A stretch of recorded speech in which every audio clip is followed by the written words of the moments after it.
Au Sénégal, suite à l'apparition de cas de chikungunya détectés dans la région de Kédougou, dans le sud-est du pays, une campagne de prévention a été lancée pour sensibiliser la population et ainsi limiter la propagation de la maladie. La campagne de prévention vise à informer les communautés sur les symptômes de chikungunya et à promouvoir les mesures de prévention et à encourager une réaction rapide en cas de symptômes suspectés. Le problème que l'on a au Sénégal, c'est que cette maladie, le chikungunya, n'est pas très connue.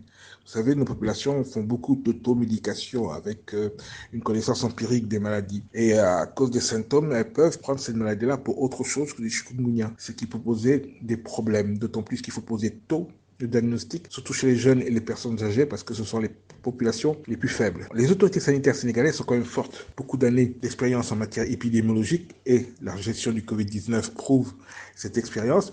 Et ils ont pris un certain nombre de mesures pour essayer de s'arranger pour que cette maladie ne quitte pas la zone actuelle, qui est la zone du sud-est du Sénégal. Avec 112 cas confirmés, les autorités sanitaires ont mis en place des actions de démoustication dans les zones touchées en utilisant des insecticides pour tuer les moustiques adultes et des larvicides pour éliminer les larves dans les eaux stagnantes. Les autorités sanitaires travaillent en étroite collaboration avec les communautés et les professionnels de santé pour surveiller les cas suspects et effectuer des tests de laboratoire et fournir des soins aux personnes touchées. Maintenant, ce n'est qu'à l'expérience sur le temps que l'on verra si ces mesures ont été efficaces ou pas. Parce que, vous savez, on est en période de saison des pluies et deux, le déplacement des personnes est très important. Une personne qui est infectée par le chikungunya, qui se déplace, qui ne le sait pas encore, qui se déplace en dehors de cette zone de pandémie, il suffit qu'un autre moustique le mord, puis c'est fini, et puis les moustiques voyagent. Les bus ne sont pas désinfectés, les transports en commun ne sont pas désinfectés, en tout cas on ne désinfecte pas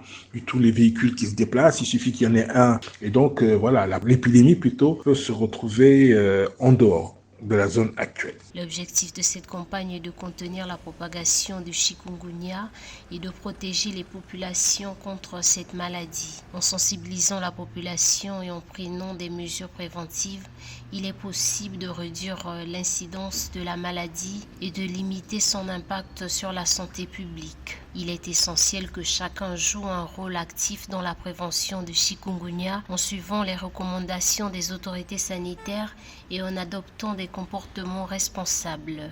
La lutte contre les maladies vectorielles telles que le chikungunya nécessite une action collective et une sensibilisation continue pour assurer la santé et le bien-être de tous.